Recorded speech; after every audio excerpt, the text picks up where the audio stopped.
Meus cumprimentos aqui aos que me acompanham. Hoje é dia 26 de maio de 2024. Agora são 15 para o meio-dia. E eu vou fazer um comentário hoje aqui sobre a Lagoa dos Patos. Depois dessa enchente ocorrida pelo início desse mês, final um pouco do mês passado, início desse mês aqui, né? Um verdadeiro dilúvio que despencou sobre as Serras Gaúchas, lá numa altitude de 1000 metros. E essa corrente de água desceu com tudo e chegou lá no Rio Guaíba,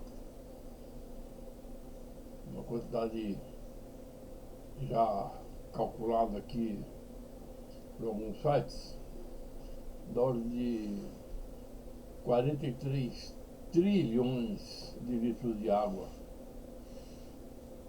Coisa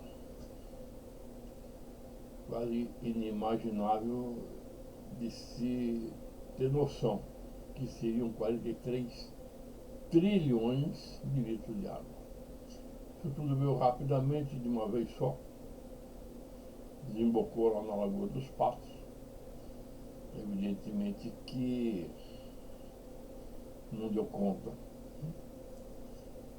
e subiu. A maré subiu, né? As águas subiram, inundou tudo. A maior catástrofe já registrada até hoje no Rio Grande do Sul. Uma das maiores do planeta, se não for a maior. Destruiu completamente aquele estado. E aí começa uma teoria e um monte de gente falando que sabe até o seu limite de conhecimento, porque temos que dar um desconto, que nem todo mundo entende de geografia, principalmente. Então, se vê a cabeça de uma pessoa mais leiga de imediato, é dizer que a Lagoa dos Patos tem uma saída muito estreita, aí que a água então não desce, né? E um monte de gente vai ouvindo essas histórias aí e acaba acreditando. Acho que o problema é lá na saída da Lagoa dos Patos. E tem tanta física envolvendo isso. Se eu for ficar dando uma aula rápida aqui de geografia, que não é exatamente o caso, mas tem uma contribuição geográfica também, mas é mais física, gravidade, dinâmica, força das águas, um conjunto de coisas que aconteceram naquele momento. Então eu tenho que fazer aqui um resumo para vocês e eu vou perder uns minutinhos aqui para confundir a cabeça de vocês. Eu vou falar um pouco rapidamente, bem rapidamente, sobre os fenômenos e para que vocês comecem a ter ideia do tamanho da confusão que é essa natureza. Então vamos lá. Nós temos aqui no planeta Terra, vamos falar então do planeta Terra, que dá a volta ao Sol a cada 365 dias. Temos o satélite, a Lua, que também gira em torno da Terra todos os dias. E a Terra em si está girando em torno de si mesma. A cada 24 horas ela dá uma volta em si mesma. Esses três elementos atuam diretamente com suas forças de gravidade. O Sol puxa a Terra A Lua, por sua vez, também é puxada pela Terra e, ao mesmo tempo, puxa um pouquinho a Terra. Enfim, isso é complexo. Quem quiser detalhar, vá estudar. Estou falando só o mínimo do mínimo. Depois nós temos a atmosfera, que é o ar. Isso que nós estamos respirando, ar. Isso é a atmosfera. Ela vai até uma certa altitude, céu acima, e depois de uma certa altitude não existe mais ar. É o vácuo. De modo que na Lua não tem ar. Perfeito? O ar está, até o que se sabe, é um componente que existe no planeta Terra. O planeta Terra, por si, é uma massa de terra, que nós chamamos de terra, então, argila, areia, as rochas, tudo isso tudo chamamos de terra. O nome do planeta é Terra, por coincidência, né? O planeta chama-se Terra e a composição do planeta é Terra. Do miolo dessa laranjola, dessa bola, que é o planeta Terra, nós temos um núcleo de fogo que gospe pelos vulcões, às vezes. Temos vulcões até dentro do oceano, lá, coberto de água, que está soltando vapores quentes lá, porque o vapor do núcleo da Terra também tem que sair. Temos outro fator, que é a água, que está no planeta, que são os mares. Os mares, presta atenção, o oceano. Porque os rios, as lagoas, a água doce, só existem porque existe o oceano que recebe calor do sol, evapora, sobe, criam as nuvens descarregam chuva, que é água doce, e a água doce então acumula-se nas valas do planeta, criam-se os lagos vão acumulando água, os rios começam sempre em algum lugar mais alto, que são as montanhas, e vão descendo até chegar ao mar.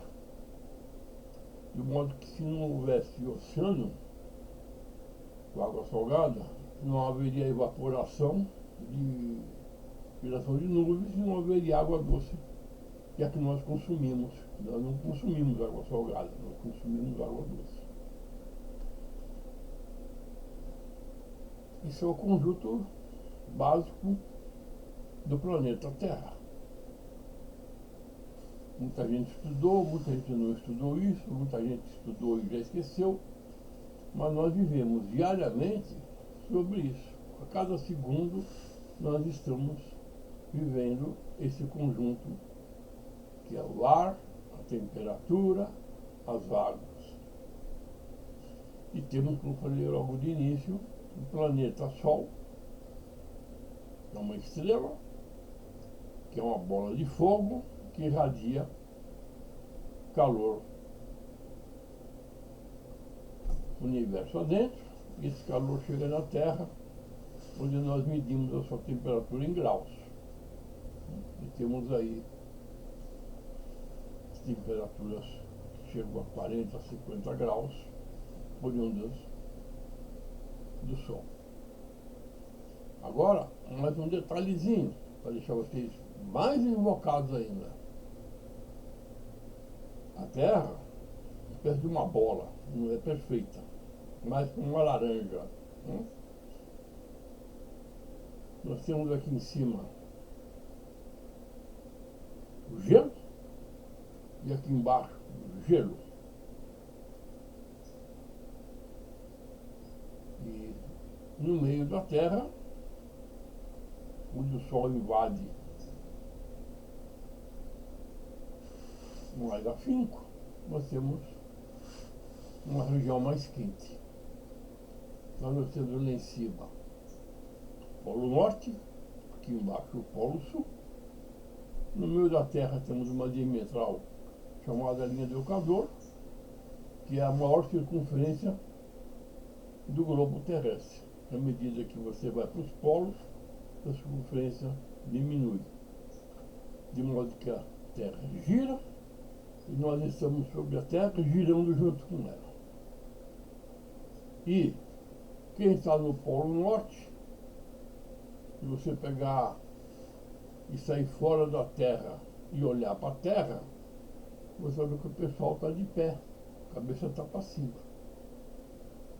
E quem está aqui embaixo, no Polo Sul, quem está olhando de fora do planeta, nós estaríamos de cabeça para baixo.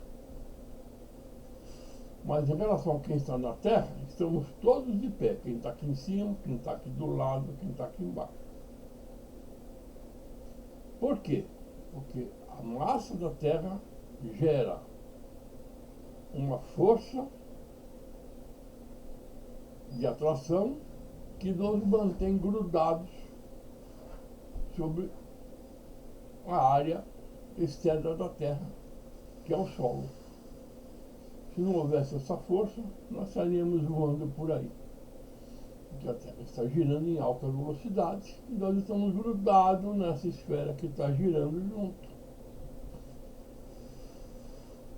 E aí já embanando meia dúzia aqui. Pô, mas eu estou de cabeça para baixo? Eu estou de cabeça para baixo. Quem está no Polo Norte está de cabeça para cima. E os carros aqui embaixo, aqui para baixo, também estão de cabeça para baixo. E por que não cai? Não cai porque existe essa força que puxa, que é um ímã que puxa tudo que está da Terra, puxa para dentro da Terra. E além disso, nós temos a força dos planetas que também interferem aqui. Isso é o básico do básico do básico, aprende-se em ginásio, aprende-se em colégio. Quem estudou, puxar lá, vai lembrar. E o que isso tem a ver com a Lagoa dos Patos? Tudo. Tudo. E só mais um resuminho. A Terra, o planeta Terra, segundo aí, foi criado há milhões e milhões de anos. Foi feito assim. A Terra, as águas, o calor lá dentro. Surgiram os seres humanos, povoaram a Terra e nós estamos aqui. Isso é o básico do básico do básico. Gastei já 12 minutos, 13 minutos para montar esse raciocínio para vocês entenderem o que acontece. Voltando agora na Lagoa dos Patos. Olhando a geografia da Lagoa dos Patos, vocês vão ver que do lado do oceano existe um pedaço de continente, uma faixinha, né, que separa o oceano da Lagoa dos Patos. E já para confundir mais um pouco vocês, a Lagoa dos Patos nada mais é do que o oceano separado por essa faixinha de areia. Que segundo os últimos especialistas aí, foi formado há cerca de 11 mil anos essa última configuração geológica da Terra ou do planeta ou da Lagoa dos Patos. Quer dizer que essa configuração dessa areia separando o oceano da Lagoa dos Patos existe há pelo menos 11 mil anos. Nós estamos em 2024. Depois de Cristo. Se tirarmos desses 11 mil anos 2024 anos, nós estamos falando que 9 mil anos antes de Cristo a Terra já está formada como ela é hoje.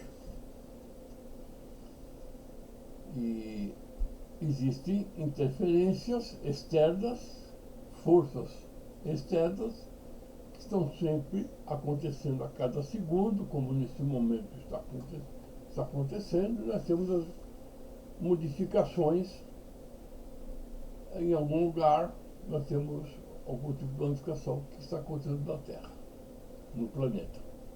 Pode estar surgindo uma nova ilha, pode estar sumindo uma ilha,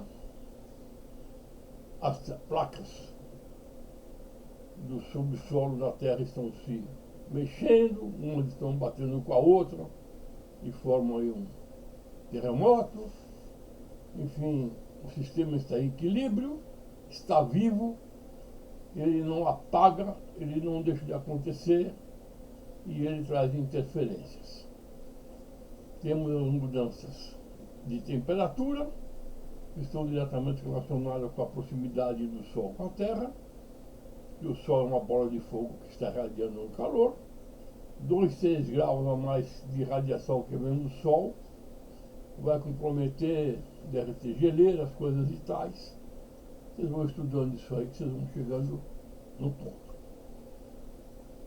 O que acontece com a Lagoa dos Patos, que eu falei que nada mais é que um mar, tanto é que antes de ser chamada Lagoa dos Patos, não se sabe por que o pato, era uma tribo que chamava Pato que estava lá, hoje foram os patos que os espanhóis trouxeram e enchiam aquilo de pato. O nome é que é Lagoa dos Patos. Mas antes de ter algum nome desse tipo, era conhecida como mar de dentro. Porque na realidade, como eu falei, se você olhar o globo terrestre, o oceano é do lado direito, a Lagoa dos Patos está encostando na terra, separada por uma faixa de areia de 200, 300 quilômetros. Não medi, é só medir lá, pega no Google, você deve. E essa faixa de areia, esse enorme banco de areia, ele separa, como fosse um muro, e separa o oceano em duas partes. O Oceano Atlântico para cá e o Oceano Atlântico invade, entra para dentro através de uma porta que tem no sul da Lagoa dos Patos. Na verdade é uma laguna que está conectada com o oceano, e o mar então entra para dentro da Lagoa dos Patos, como entram os navios que vão lá para cima nos portos em Porto Alegre. E agora então dá para começar a explicar um pouquinho melhor. Todas essas modificações que existem, todas essas circunstâncias do planeta, os astros, tudo mais, e a Terra girando em torno de si, sendo atraída por uma força do Sol. Nós temos ainda uma intermediária, que é a Lua, que também gira, que também é um ímã menorzinho, e a força do Sol atraindo todos os planetas para ele. Sistema Solar, Mercúrio, Vênus, Terra, Marte, Júpiter, Saturno, Urano e Plutão, se eu não me engano, vai por aí. E isso tudo gira em volta, todos os planetas giram em volta do Sol. O Sol é um grande ímã que puxa tudo para ele, e com a velocidade desses planetas em órbita, os planetas praticamente ficam no mesmo lugar girando em volta, que é a órbita. Então o Sol não engole esses planetas devido à velocidade desses planetas que estão girando. Com essa movimentação toda terrestre de virar, e o Sol puxar, e a Lua puxar, coisa e tal, as águas parar aqui no singular, porque as águas é a água, né? O oceano é a massa líquida que é vulnerável. Então, essas forças gravitacionais, elas atuam sobre a água. A Terra, o vulcão, a árvore que está lá, ela não vai 10 metros para cá nem 10 metros para lá. Quando ela nasce, ela sobe e vai ficar lá. Agora, a água, ela corre, ela é líquida, é uma massa líquida. ela corre de acordo com as forças que estão puxando, fazendo papel de ímã e puxando essas águas. Portanto, essa água toda do oceano, ela está se mexendo, sempre sendo puxada para o lado que está o ímã. Mas como a Terra gira, então a água está sendo puxada para o mesmo lado do ímã. Mas é como a Terra está girando, em relação à Terra, uma hora o continente está do lado que está vindo a água, e depois a Terra dá uma volta de 12 horas, esse continente foi para o outro lado. Mas a água continua sendo puxada para lá. Mas em relação à Terra, o movimento tem dois movimentos. Então a coisa é complexa, porque ela envolve considerar as atrações que influem sobre o planeta, e que vocês já perceberam que as águas são sempre puxadas em direção ao ímã maior, e nós quem está lá em cima está de cabeça para cima e quem está aqui embaixo está de cabeça para baixo. Olha só como a coisa começa a implicar. Isso é outro departamento. Só para explicar para vocês que a coisa não é um mais um. A coisa é muito mais complexa. Então, o movimento das águas, que o planeta está virando e a água está sendo puxada sempre para o mesmo lado. Existe o que nós chamamos isso aí o efeito das marés. Porque com esse efeito da Terra girar em torno de si mesmo,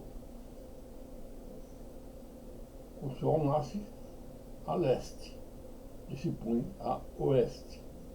De modo que, quando eu aqui, em Caraguatatuba, o Sol nasce, eu estou a leste. Quando eu cheguei depois de 12 horas, eu estou a oeste, porque a Terra virou e eu fui para o lado de lá. Porque a Terra virou. Mas eu estou no mesmo lugar aqui da Terra, eu estou grudado. Então eu estou grudado, eu estou sendo girado junto. O que não gira junto, o que sofre influência são as águas, que é justamente o oceano. De modo que, com esse fenômeno,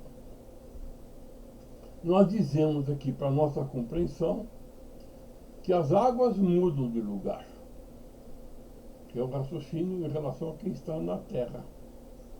Então, nós dizemos que as águas mudam de lugar, quando na verdade elas estão sendo puxadas por o ímã.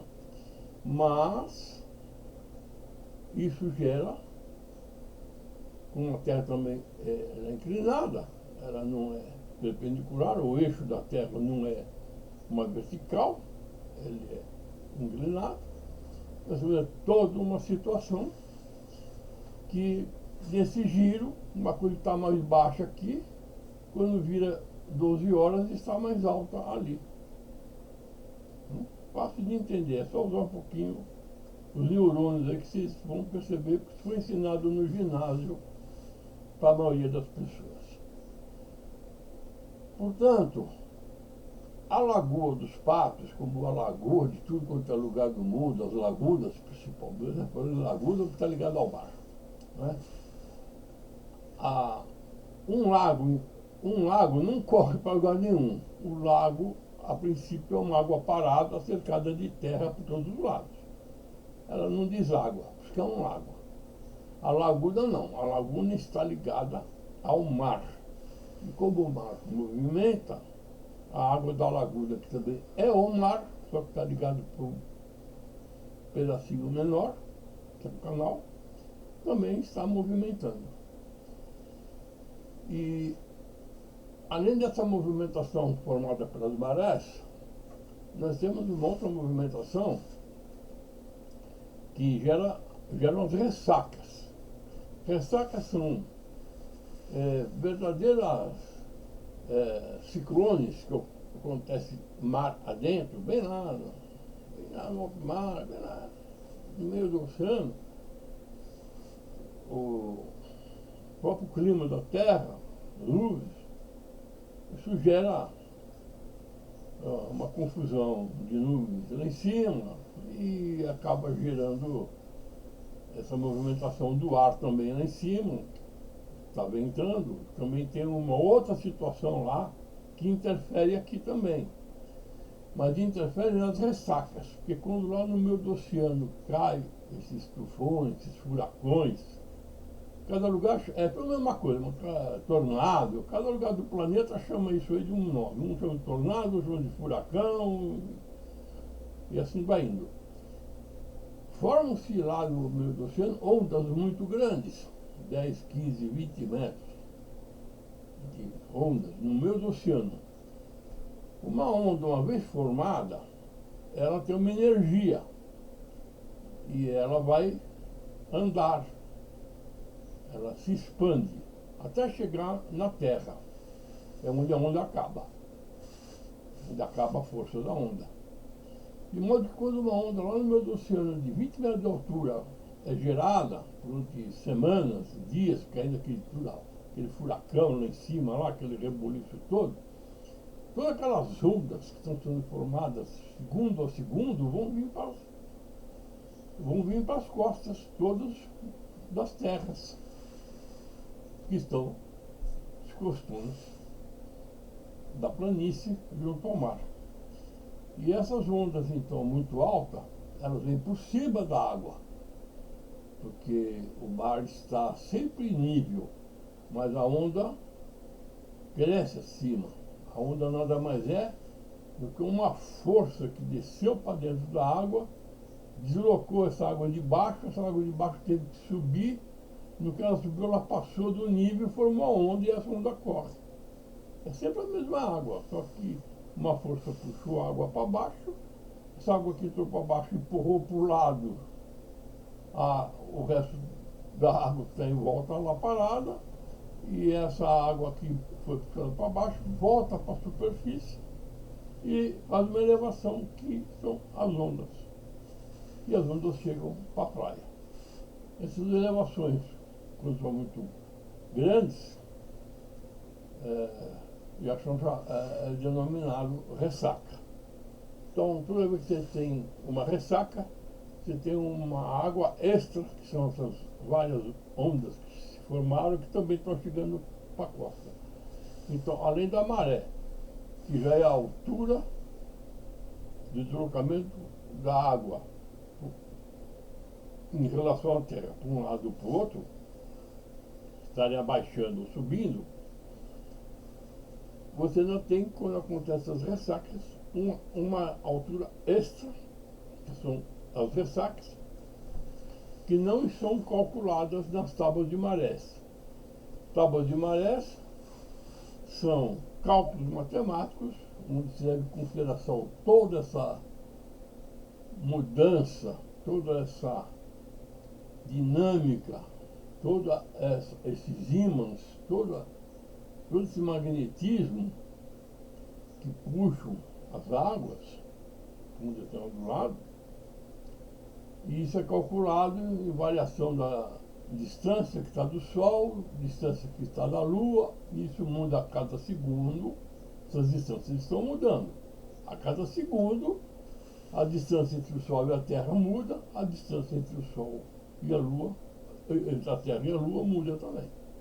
Então, isso é feito um cálculo matemático que tem todas essas funções de gravidade, que já foi tudo calculado, já se descobriram todas essas fórmulas.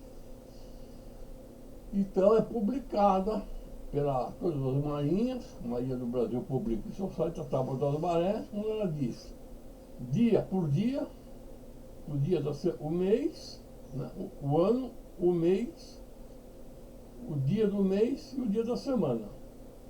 E ela te dá 3, 4 ou 5, em geral 4 medidas, que a maré sobe e desce a cada 12 horas. Então, a cada 6 horas existe um ponto máximo e um ponto mínimo, onde a água está mais alta e a água está mais baixa. Então, a tábua de maré te dá 4 horários, pode ter dia que dá 5 horários, ter dia que dá 3 horários, mas 99% são 4 horários. Ela te dá um determinado horário e a altura da maré naquele horário.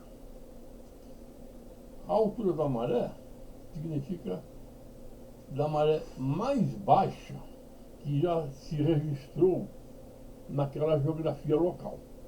Então, aqui no nosso continente, aqui a maré baixa é de uma maré que ocorreu 40, 50, 60 anos atrás, foi a maré mais baixa que se teve notícia. Essa maré é o zero. Então, é a partir dessa altura que essa medida que está na tábua das marés. Quando nós temos a maré, por exemplo, 0,1, significa que nós temos 10 centímetros de água, porque 0,1 em metros significa 10 centímetros de água em relação à maré mais baixa que possa existir. Eu vou explicar aqui também como é que você enxerga essa maré. E ela dá em seguida a maré mais alta naquele dia. Vai ser depois de 6 horas, a maré foi para 0,6. 0,6 significa que a maré subiu 60 centímetros. Mas em relação com a mínima era 10, ela realmente saiu de 10 e foi para 60. E quem quiser perder mais um minuto aqui comigo, para você descobrir qual é a maré mais baixa, você tem que ir na praia todos os dias, você leva lá uma estaca e fica lá na praia. Quando a maré desceu, que você começa a ver aquela praia aparecer, que o mar vai descendo, você vai lá e põe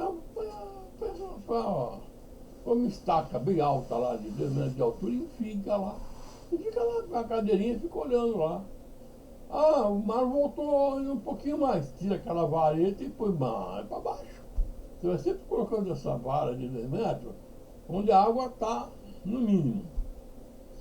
Todo dia esse mínimo está mudando, mais para lá, mais para cá. Mas existe uma maré usada como referência. Então você fica lá um mês olhando essa vareta e a água onde está mais para baixo, você vai perceber que a água está mais recuada, a água está mais alta.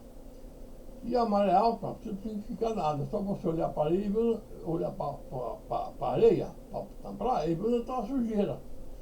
Porque a maré alta carrega tudo que está boiando na água, aquela sujeira, se leva lá para cima da praia. Quando você chega na praia, qualquer praia que você for agora, qualquer minuto, você vai olhar assim, está cheio, tem uma linha aqui cheia de graveto, de sujeirinha. A maré chegou aí. A última maré chegou aí. Ou alguma maré chegou aí e ficou aí. Depois outras marés mais altas não cheguem lá, a sujeira ficou mais para baixo, mas sempre tem uma sujeira da última mais alta que teve. Então você vai enxergar o que é maré alta, onde o nível da água chegou, e o que é a maré baixa, o nível da água quando o mar recuou. Isso aí influi diretamente em todos os ambientes aquáticos ligados ao mar. Porque o mar é o nível mais baixo, em termos de superfície, que existe no planeta Terra. Não existe nada mais baixo em termos de água do que os oceanos, que o nível dos oceanos. Pode existir no continente uma eventual depressão terrestre que esteja abaixo disso. E se o mar eventualmente chegar nessa depressão, ela vai fazer uma lagoa lá que nunca vai desembocar, porque ela vai ficar cheia de água e ela não, como está mais baixa que o oceano, ela vai ficar lá. E essas depressões existem no planeta todo. E no Rio Grande do Sul também existem essas depressões. E Porto Alegre está praticamente às margens do Rio Guaíba, onde de fato está, que às vezes é chamado de lago, que está conectado com a Lagoa dos Patos, que é um mar, né? Chama-se Lagoa dos Patos. E lá embaixo, no Rio Grande, está conectado com o oceano. Então, a altura do oceano é a altura da Lagoa dos Patos, que é a altura do Guaíba, da Lagoa do Guaíba. E se condições normais, sem vento, de tempestade, porque o vento, eu vou chegar lá, o vento não mexe na água aqui embaixo não, o vento só mexe na superfície da água e forma umas ondas. E o pessoal também não entende isso, acha que o vento tá muito, mexe, empurra as águas. Negativo. O vento só mexe na superfície da água e forma uma onda. Essa onda pode ir para lá ou pode vir para cá, de acordo com a direção do vento. Mas a água que está embaixo dessa lâmina não é mexida, só a que está em cima. Por isso que os veleiros velejam, que tem em cima da água, vai para lá, vai para cá, porque o vento empurra. Mas a água em si, que está do nível da água para baixo, o vento não altera. Então você pode ter uma baita ventania aqui em cima, mas a água aqui embaixo está correndo para o outro lado.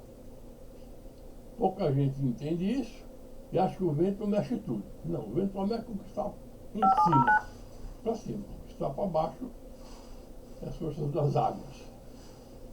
E o pessoal também se perde nessas explicações.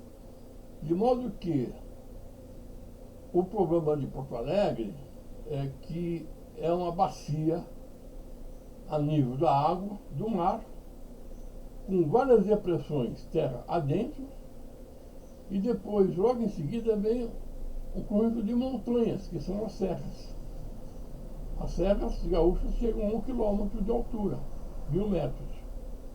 E quando chove lá em cima, aquela água desce com tudo e vai desembocar na Lagoa dos Patos.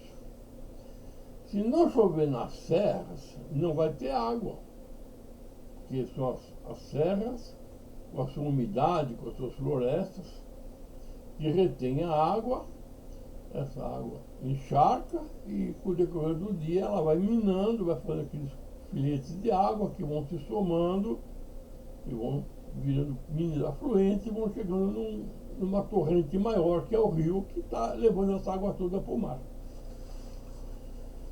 Se chover muito lá em cima, vai descer muita água para vir por esses rios.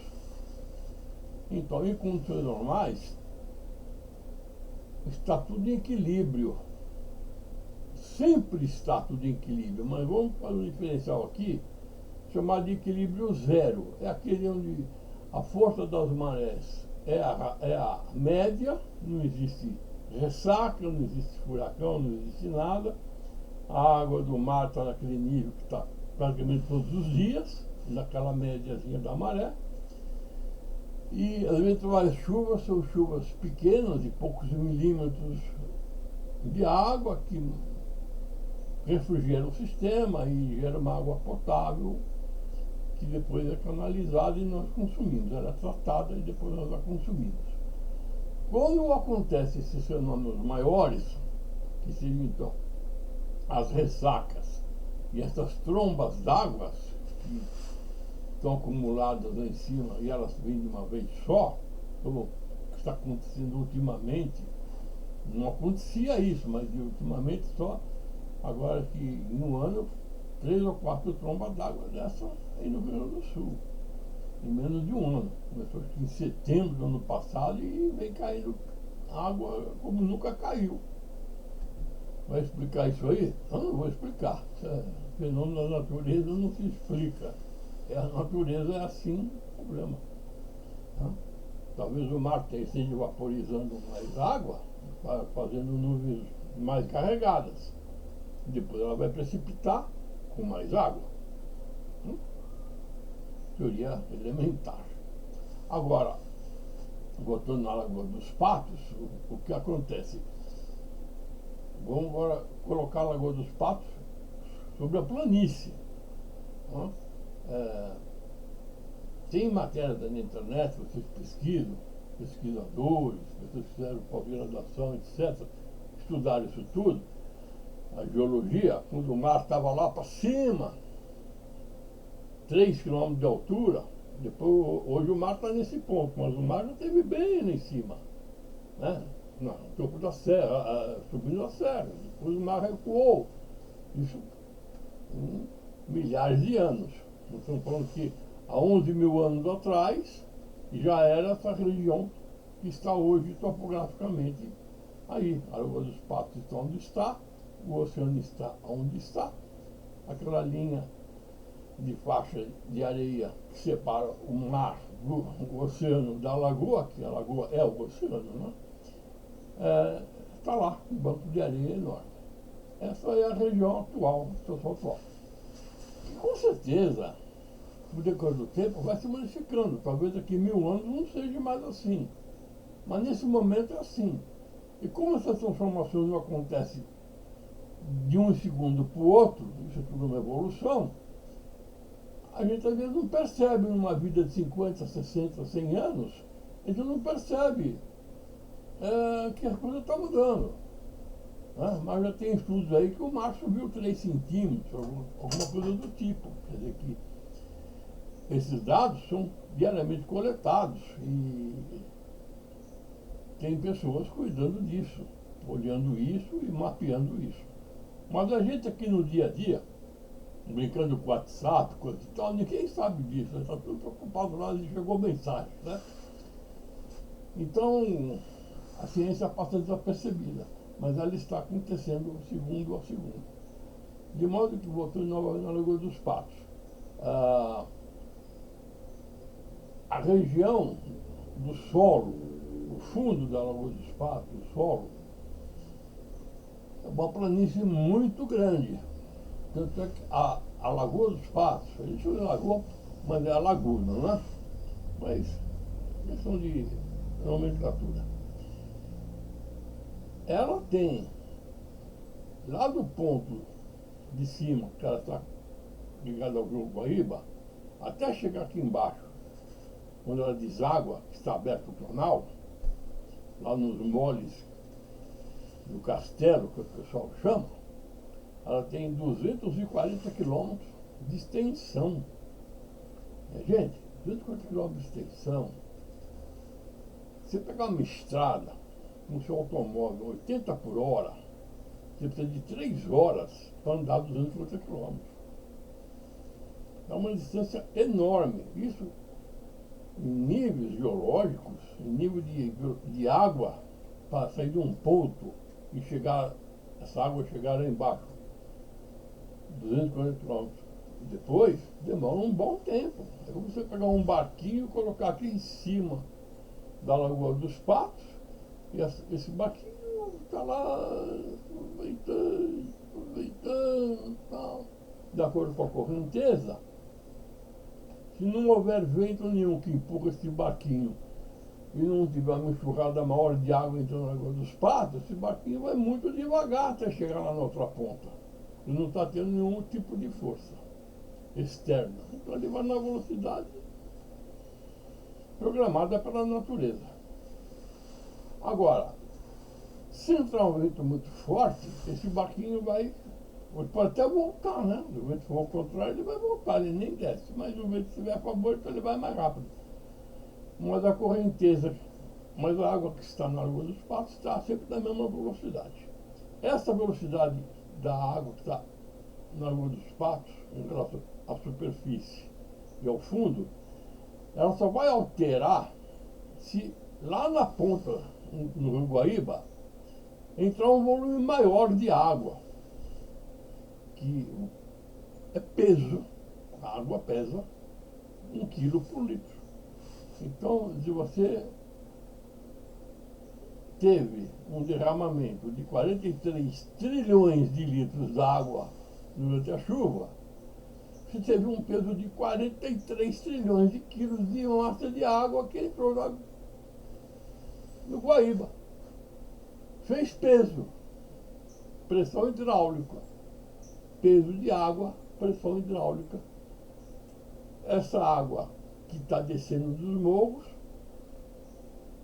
entra na Lagoa dos Patos, eleva o nível, e esse nível então vai correr com um pouco mais de velocidade. Mas não tanta, porque o nível aqui em cima do Guaíba é praticamente o mesmo nível lá na Barra, lá onde está o farol, lá no castelo. Isso é nível de solo. O nível da água pode estar subindo ou descendo em função das marés, em função das ressacas e em função dessas trombas d'água que vêm de uma vez e vão então encher. Mas não enche, porque a água dispersa e ela tem que estar em nível do mar. Então, se a água do mar, a maré está subindo, a lagoa está subindo também. Se de repente vem muita água de lá de cima, 43 trilhões de litros d'água de uma vez só, e desemboca nessa baita lagoa, vamos assim dizer agora, somar o Guaíba com os Patos, né, vai dar também uma lagoa, o Guaíba tem mais de 40, 50 quilômetros até chegar nos Patos, que já tem 240 quilômetros, então estou falando de 300 quilômetros para aquela água que chegou da serra e lá com o mar.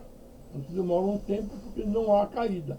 A planície é muito grande, são 300 quilômetros praticamente no mesmo nível do solo e a água está apoiada no solo e ela sobe de volume, porque a água não tem como descer para baixo do solo. Então ela sobe. Esse é o problema. E voltar da Lagoa dos Patos, lá da Barra, para terminar mais ou menos esse raciocínio. Antes que o homem intervisse na Lagoa dos Patos e fizesse esses moles de pedra, que são dois paredões de 4 quilômetros mar adentro, e quando não existiam esses paredões, a Lagoa dos Patos estava ligada ao mar, uma largura muito maior. Mas está em nível, não adiantou nada.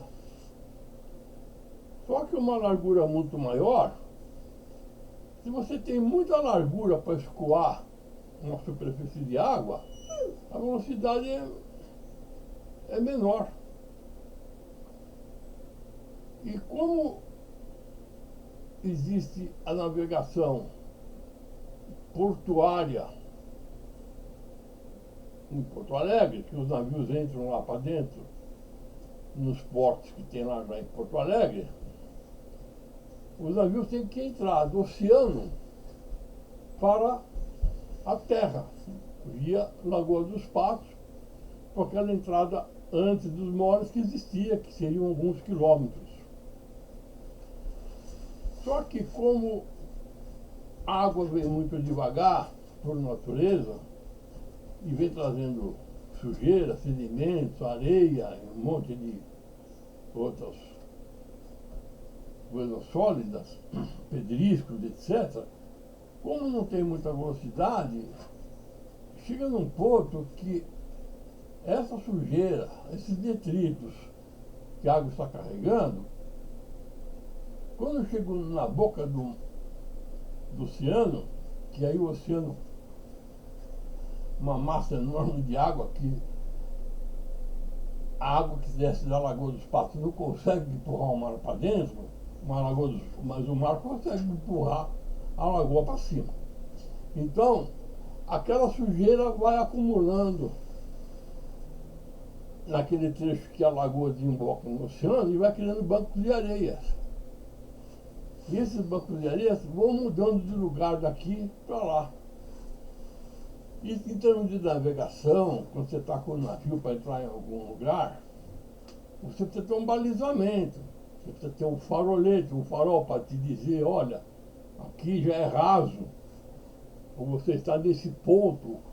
O comandante lá do navio já olhou, já sabe onde está o farol, já foi na caça náutica, ele já sabe onde ele está com o navio dele.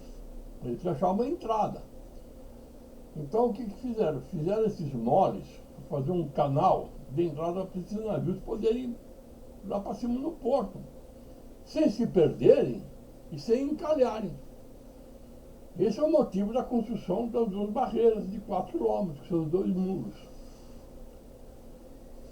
E esses 2 muros, mais ou menos paralelos, quando eles terminam, eles têm um bocal de aproximadamente 560 metros de largura.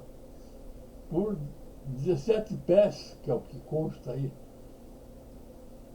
nas cartas, de profundidade. 17 pés, um pé são 30 centímetros, ponto 3, são arredondando 5 metros. Então o calado dos navios que podem entrar até Porto Alegre é de 5 metros. E para que esse canal que os navios adentrem esteja praticamente sempre nessa profundidade, para que não se acumule sujeira nesse canal, porque já o banco de areia travar bem nessa saída, aquela superfície de altura vai diminuir, os navios não vão poder entrar, porque não vai. Porque 5 metros vão passar para 4,5, para 4, para 3,5, chega uma hora que vai ficar. Não vai passar mais nada lá, você vai passar a pé. Então, a engenharia faz o quê? Quando ela quer aumentar uma velocidade de escoamento de líquido, ela cria um funil. Porque aquela pressão toda que está vindo, quando chega naquele funil, ela tem que passar. Como a largura foi estreitada, ela é obrigado, a água vai sair por conta própria. Ela mesmo se aumenta a velocidade. Porque você tem uma pressão empurrando, que nem em cima da Lagoa dos Patos, a Lagoa dos Patos está cheia, né? Que é uma pressão, um peso. Esse peso está empurrando a água. Você estreitou a passagem, a água tem que passar mais rápido. Se você alargar a passagem, a água vai passar mais devagar, aquele sedimento vai ficar aqui. Então tudo foi calculado, são cálculos, o mundo inteiro faz obras desse tipo, as entradas de portos, tudo, o homem intervém através de cálculo, vai lá e faz uma passagem calculada para que se mantenha um determinado nível e que haja uma velocidade de água suficiente para não deixar o banco de areia se formar exatamente ali naquele gargalo, senão vai entupir e o navio não entra mais. De modo que quando a pessoa chega e fala, não, mas vamos abrir um canal lá para cima, mais perto, assim a água deságua mais rápido. É uma pessoa que não raciocina, que não entende, que não sabe. Não é? É um mané. É um mané. Porque eu, quando era criança, e meus amigos, era criancinha, 10, 12 anos, o que a gente mais brincava era de ir naqueles montes de areia, que toda casa tinha lá um pouco de areia na porta, que estava fazendo uma obra, uma construção, pedreiro lá, sempre tinha um monte de areia lá. A gente ia lá naquele monte de areia e ficava brincando de fazer um buraco lá, e a gente mesmo enchia de água com os baldes lá, e brincava que aquilo era uma represazinha, a gente brincava com aquilo. E depois a gente passava o dedo assim, a gente abria um canalzinho com o dedo assim, aquela água descia. Coisas elementares que a gente brincava com isso. Então, isso que acontece na Lagoa dos Patos é exatamente esse efeito de você tirar mais água com mais velocidade ou com menos velocidade. Se você abrir um canal lá em cima, né, o que acontece? Eu vou ser bem rápido aqui, não vou nem explicar muita coisa, só vou falar o básico. Se você rasgar um canal, por mais fundo que ele seja, ele não poderá ser mais fundo que o fundo da lagoa. E quando ele chegar lá, de cara com o oceano, vai ter um monte de areia lá, que é aquela praia que está lá, que é aqueles 400 quilômetros lá, 300 quilômetros, daquele banco de areia que separa o oceano da lagoa.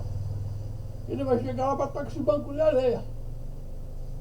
Então aquela água correu para aquele canal que ele abriu, chegou lá, parou. Porque o banco de areia não vai deixar passar. Aí o que ele vai ter que fazer? Vai ter que ir lá e comer aquela areia. Ele vai comer areia, comer areia, comer areia, até chegar na maré. Até dar uma altura que essa água passe por cima da areia e vai para o mar. Se a maré abaixar, aqui ainda ficou alta, vai ter que abaixar mais ainda lá. Ora, quando ele fizer esse processo de comer essa areia toda para dar maré mínima e essa água escorrer, essa água com a velocidade que tem, a massa que tem, ela vai comer aquela praia toda, vai modificar todo o meio ambiente, todo o meio aquático, toda a estrutura alimentar, tudo aquilo ali dos peixes, aquilo vai sumir tudo. Um desastre. Mas eles estão falando só do desastre ali, da areia lá, dos micro-organismos, que vai afetar tudo. Mas vai ter consequência no resto da lagoa. Porque se aquela água que está no Guaíba já escorreu lá por cima, aquela água não vai mais correr até o Rio Grande. Então essa seção da Lagoa dos Patos, desse pseudo-canal feito lá em cima, até o canal existente lá na Praia do Castelo, não vai mais ter água descendo, porque ela desviou lá em cima. Esse trecho aí, vou falar mais de 200 quilômetros, que estou fazendo 240 quilômetros, né? Vou dizer que o canal fosse aberto a 40 quilômetros do Rio Guaíba para cá. Sobraria 200 de Lagoa dos Patos. E não estaria mais recebendo água. Com aquela força da enxurrada, porque ela já desviou aqui em cima. Então esse trecho de 240 quilômetros não teria mais essa força de correnteza. A tendência é sedimentar tudo, aquilo vai um tremendo banco de areia inteiro, aquilo, e também não entrar mais navio. E o navio vai entrar por onde? Ah, eu vou ter que fazer um mole lá em cima então, né? O navio entrar lá por perto. O que você ganhou, meu amigo? Você saiu de um que está pronto para ter que fazer outro que vai ter que ser igual ao que está pronto? Com as mesmas consequências? E se você não deixar o navio entrar, a economia do Rio Grande você não vai ter como exportar. Vai adiantar ter 3 portos fluviais lá e os barcos não podem sair. Então, além do problema de abrir um canal, interferir na natureza toda e no ambiente de micro-organismos, ainda vai fazer com que a Lagoa do Pato fique sempre à altura do mar e a lagoa, aquele trecho de 200 quilômetros, vamos dizer, são 240, 40 vamos dizer que serve, foi utilizado de distância para fazer esse canal aí, de sobrou 200, isso vai virar o quê? Um estuário, porque vai ligar o mar daqui do Porto do Rio Grande, aqui na ponta do castelo, com essa outra vazão que foi feita aqui em cima, virou um estuário. Estuário é água morta, só mexe com a maré. O tempo aquele é assorear, porque está encostado no continente, que sempre está descendo água. E a Lagoa dos Patos também recebe pelo sul um outro rio, que vem da Lagoa Mirim. Enfim, é uma complicação danada. Aquilo está feito há 11 mil anos, não se mexe com aquilo. Eu falei, aquilo está em equilíbrio perfeito. Por que vocês querem mexer e abrir mais um canal? Pô, mas então não tem solução? Não. Desse ponto de vista não tem solução, porque quem rege é o oceano. A solução é o seguinte, tem que aterrar Porto Alegre. Eles têm que deslocar, falar com o meio ambiente lá, falar com a ministra, não sei com quem vocês vão falar. Vocês têm que tirar a terra de onde está alto e aterrar Porto Alegre. Levantar todos aqueles baixinhos de modo que não haja mais parte abaixo da Lagoa dos Patos, terra adentro. Então não vai mais ter, quando vier chuva, não vai mais alagar, porque não vai mais ter aqueles rebaixos enormes, como Canoas, coisa e tal, lá que estão mais baixos, o rio vem para cima e inunda. Quando acaba a chuva, que o rio não tem mais água caindo, ele só vai descer que está dentro dele, que ficou represado, mas lá em terra ficou inundado, porque está abaixo. Então tem que colocar as bombas lá, né? Mas quantas bombas tem que colocar? Das 24 que tinha, acho que tem só 2 ou 3 ou 4 funcionando, o resto foi tudo roubado, então tudo queimado. E agora mais um detalhezinho, por que as bombas? Porque como a água fica abaixo do nível do rio, você tem que pegar essa água e levar para o rio, porque é o rio que escoa, que escoa. Isso é de bombas. Entendeu? Então a coisa é cara para fazer, é complicada quando você vai pegar um estado e aterrar o estado inteiro. Bom, agora com essa catástrofe, que acabou com os bairros, que não sobrou mais nada, É o momento de se pensar e fazer o seguinte: em vez de aterrar o bairro todo, vamos mudar um pouco a configuração. Vamos fazer algumas ilhas aterradas, acima do nível que precisa. E em vez de fazer casas, vamos trocar a casa por apartamentos. Vamos levantar várias torres aqui. E quem tinha uma casa que perdeu, você dá um apartamento para o cara aqui nessa torre, aqui, numa dessas torres. E você faz um conjunto lá de 5, 6, 10, 15, 20 torres, um baita de um conjunto, depois você aprimora, você coloca lá toda a estrutura, shopping center, posto de saúde, etc, etc, etc. Também vai acabar com a locomoção de tantos carros indo para lá e para cá, porque ficou tudo agora na vertical, você vai ter menos locomoção, menos ruas, enfim. Você coloca o pessoal na vertical, em vez de acomodar na horizontal, abaixo do nível. São planos, existem muitas saídas, mas tudo demora muito tempo, custa muito dinheiro, e precisa que o povo acorde e aceite essas soluções, porque a maioria das pessoas vai querer voltar para sua casa onde ela estava, naquela rua em número, com aquele IPTU. Aquilo não existe mais, só ficou agora o sol, a casa foi embora. Ele vai reconstruir lá de novo, com os mesmos problemas. Porque daqui para frente vai ser só problema, já se sabe. E eu vou tocar mais um assunto aí, muito polêmico. A pessoa está se queixando que os políticos não estão fazendo nada.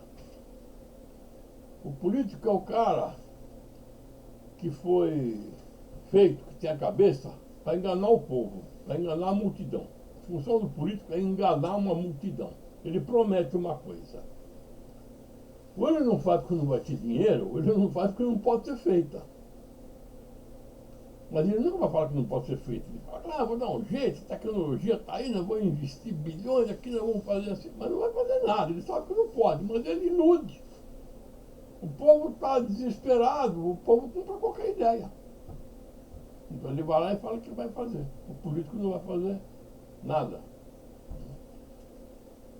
Então, a situação de vocês é complicada, que às vezes vocês terem que mexer, vamos dizer, fazer áreas mais altas, se vão mexer com o meio ambiente, vão ter que tirar morros e morros e morros e transportar para lugares mais baixos, aterrar, fazer os platôs, coisas e tal. Isso vai demandar de política, meio ambiente. Vocês sabem a dificuldade que é mexer com o IBAMA. Quem sabe daqui uns 200 anos eles liberem se cortar um morro lá, né? Então o que vocês precisam fazer? Uma sugestão: organizem-se, associações de bairro, para fins, sem fins lucrativos, com o CNPJ, uma coisa bem formalizada, associações de bairros das catástrofes, cada bairro uma associação. As associações têm que pensar em todas por iguais. Qual é o plano? O plano é nós fazemos novas áreas ou construímos novas construções que não caia o bairro nessa armadilha, que seja mais alto, que esteja em outros lugares, enfim. Tem que arrumar uma solução técnica, tem que falar com todos os engenheiros que mexem com essas áreas, os cientistas, para falar, olha, aqui não mais, ali pode fazer alguma coisa e tal. Isso é matemática, isso aí é fácil, os engenheiros estão aí para isso, eles vão ver se disponibiliza, vão ver se há um local que possa ser feito. Uma região mais alta para vocês fazerem uma nova cidade. E para vocês mexerem com isso, essas associações deverão pegar as pessoas mais bem intencionadas dentro desse bairro, as pessoas mais idôneas, e transformá-los em políticos a partir de vereadores. E apoiar um prefeito único para essa cidade, tipo Canoas, Pelotas, com 300 municípios aí, né? Que sejam também afinados com esses vereadores. Então o que você tem que fazer? Elegerem esses vereadores que vão trabalhar com essa proposta que esses engenheiros deram as soluções. E esses políticos vão criar os canais políticos para viabilizarem. Então vocês vão colocar os novos vereadores que querem essas soluções, prefeitos que vão então orientar toda a verba para consertar a cidade, não vai dar votos para a próxima eleição. O compromisso dele agora é consertar a cidade para isso ser um lugar habitável para o resto da vida, para todas as gerações que venham. Né? Ele não vai se preocupar em fazer parquinho, ele vai se preocupar em fazer uma nova região habitável. Isso não vai dar voto. Mas o objetivo agora é alguém sério que resolva, não alguém que venha para se perpetuar. E tendo os vereadores, tendo os prefeitos de cada cidade, e todas essas 300 e tantos municípios, não vai ter um prefeito, em torno do mesmo plano de construção, de se erguer, e levantar o nível dessas cidades, vocês estão tendo essa composição política institucionalizada, com as câmaras, com as prefeituras e tudo mais. Em 2026 se trata de eleger deputados e senadores que compactuem desse plano e aí sim possam interferir nos órgãos que controlam toda essa parte da natureza, que é o IBAMA e vários outros aí. Olha, nós temos que fazer um corte lá de tantos morros para usar essa terra para fazer aqui uma nova cidade. Nós estamos falando aí pelo menos só de política esse ano agora prefeito e mais 2 anos para chegar nos deputados e senadores, né? Então você vê, só para dar o ponto de partida, pelo menos 2 anos e meio para ter uma composição política, porque tudo tem que ser feito constitucionalmente, através das instituições eleitas. Então você vê o trabalho que dá, nesse meio tempo, dos 3 anos, vocês têm que criar de que maneira vão rearranjar essas novas cidades, vocês vão erguer isso aí, novas leis, não pode construir mais perto de rio, coisa e tal, já não pode, né? Uma pessoa construiu e não tirou mais, agora a natureza tirou. Então agora é cumprir a lei, a 200 metros do leito do rio não se constrói mais, ou coisa do tipo. Então, eu vim gravar esse vídeo, já está com 1 hora e qualquer coisa, não sei se alguém está assistindo até agora, mas é um resumo do que aconteceu em Porto Alegre, Rio Grande do Sul, por que não se pode mexer na natureza, por que não se pode mexer na Lagoa dos Patos, e as soluções de aterro vai demandar tirar a terra de um lugar e levar para o outro, e as soluções políticas, os caminhos básicos que vocês têm que, em cima disso agora, quem pegou, quem entendeu um pouco, raciocinar de novo, entender qual é a mensagem e partir para essa situação final, para vocês terem daqui 5, 6 anos, 10 anos, que passa rápido, uma cidade nova resolvida. Não fizeram Brasília, que não tinha nada, não foi material para lá de avião, não foi feita uma capital lá em Brasília, com avenidas largas, não tem cruzamento, coisa e tal.